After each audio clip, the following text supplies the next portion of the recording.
Pourquoi certains seniors décèdent-ils tôt alors que d'autres semblent défier l'âge?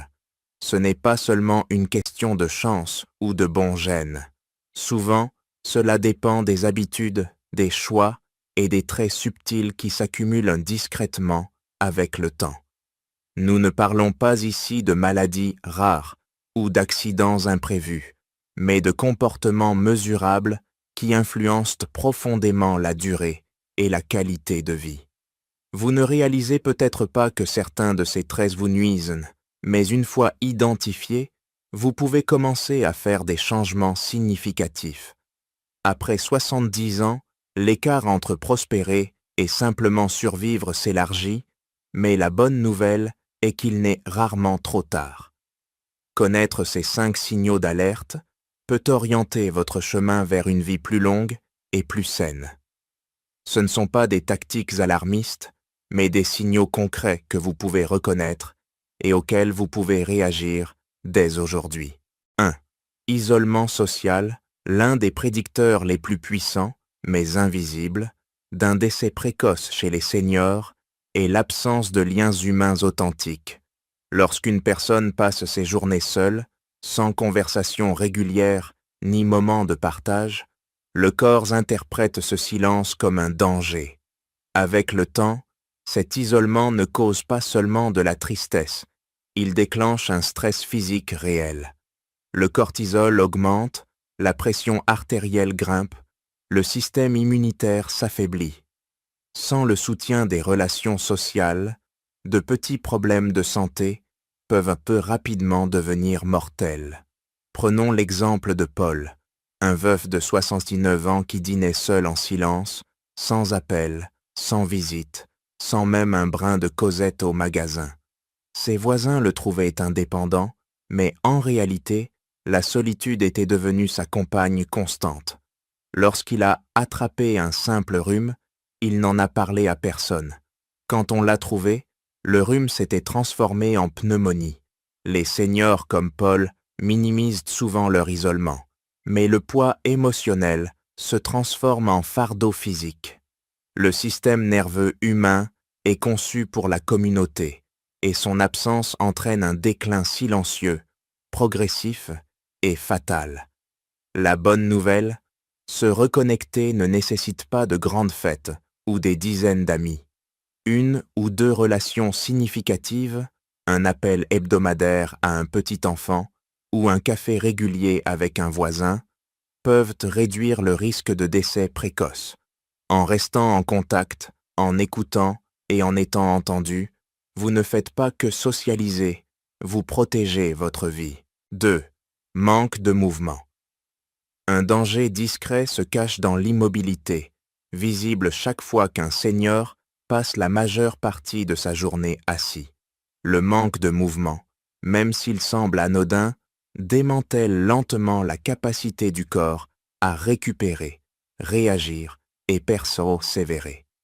Les muscles s'affaiblissent, les articulations se raidissent, la circulation ralentit et bientôt, une courte marche semble une montagne.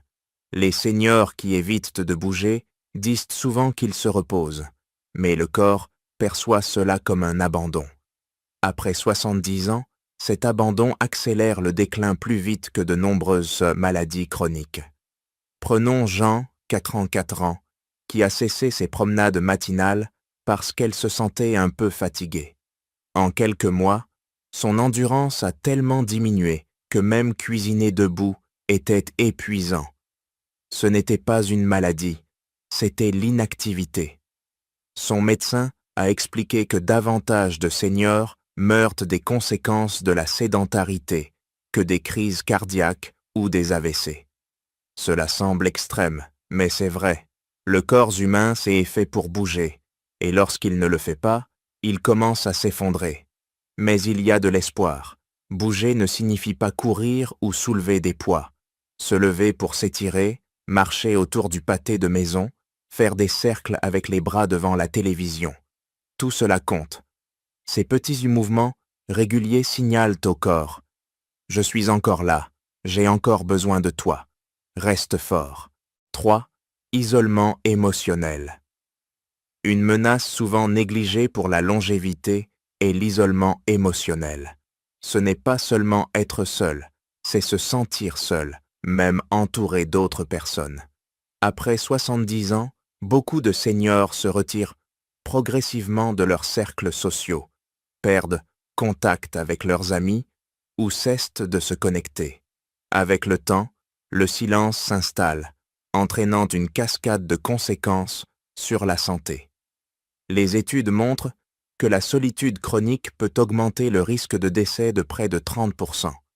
Ce n'est pas un chien, c'est un signal d'alarme lié à la réponse au stress du corps.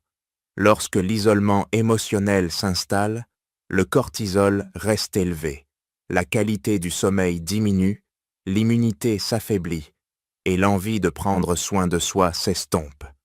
Pensez à Walter, 69 ans, qui, après avoir perdu sa femme, a cessé de répondre au téléphone.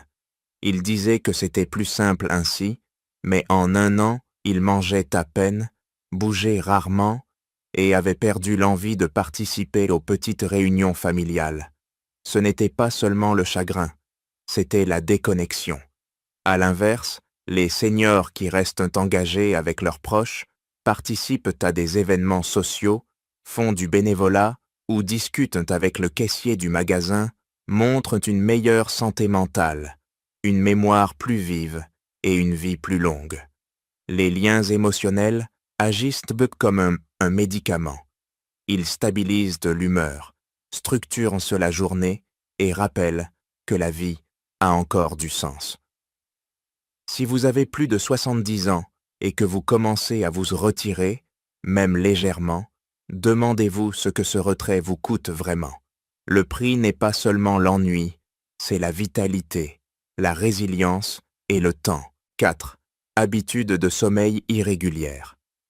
Un trait fréquent chez les seniors en déclin précoce est une routine de sommeil perturbée ou irrégulière.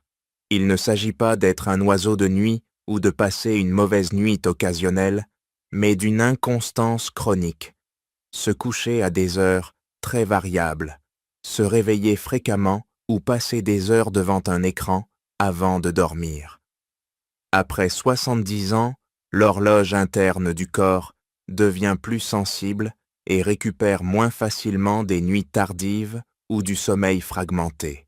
Le rythme circadien, qui régit l'alternance entre veille et repos, dépend de schémas réguliers. Perturbez-les trop souvent et tout, du métabolisme à l'humeur en passant par la santé cardiaque, commence à en souffrir. Des études à long terme montrent que les seniors avec des cycles de sommeil irréguliers sont plus sujets aux pertes de mémoire, aux chutes, à la dépression et même aux incidents cardiovasculaires tôt le matin. Prenons Eleanor, 76 ans, qui regardait la télévision jusqu'à 2 ou 3 heures du matin, faisait des siestes en journée et buvait du café l'après-midi pour compenser.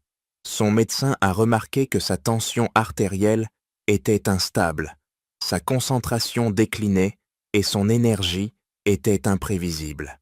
Lorsqu'elle s'est engagée à respecter des heures fixes pour dormir et se réveiller et à éteindre les écrans 1 heure avant le coucher, son corps s'est stabilisé. Ses matins étaient plus clairs, son humeur plus lumineuse et son risque de problèmes de santé soudain a diminué. Un bon sommeil n'est pas un luxe à cet âge, c'est un médicament. Si votre sommeil est perturbé, c'est peut-être le signal d'alarme de votre corps. Le repos est le moment où la guérison a lieu, et si elle est retardée, nuit après nuit, le risque de conséquences graves augmente sans prévenir. 5. Retrait émotionnel. Un autre signal discret mais dangereux, souvent d'observer chez les seniors qui décèdent plus tôt que prévu, est le retrait émotionnel. Ce n'est pas simplement être de nature réservée ou apprécier la solitude. Beaucoup de personnes, introverties, sont en parfaite santé. Il s'agit ici d'un recul face aux interactions émotionnelles significatives. Arrêtez d'initier des conversations éviter les réunions familiales ou devenir indifférent aux événements qui procuraient autrefois de la joie. Avec le temps, cela crée une boucle de rétroaction. Le détachement émotionnel réduit la stimulation, ce qui renforce les sentiments d'isolement et même de désespoir. Le corps perçoit ce silence, les réponses hormonales changent, l'immunité décline et l'esprit s'éteint par manque d'engagement. Prenons Richard, 80 ans, qui, après avoir perdu sa femme, a progressivement cessé de parler à ses enfants.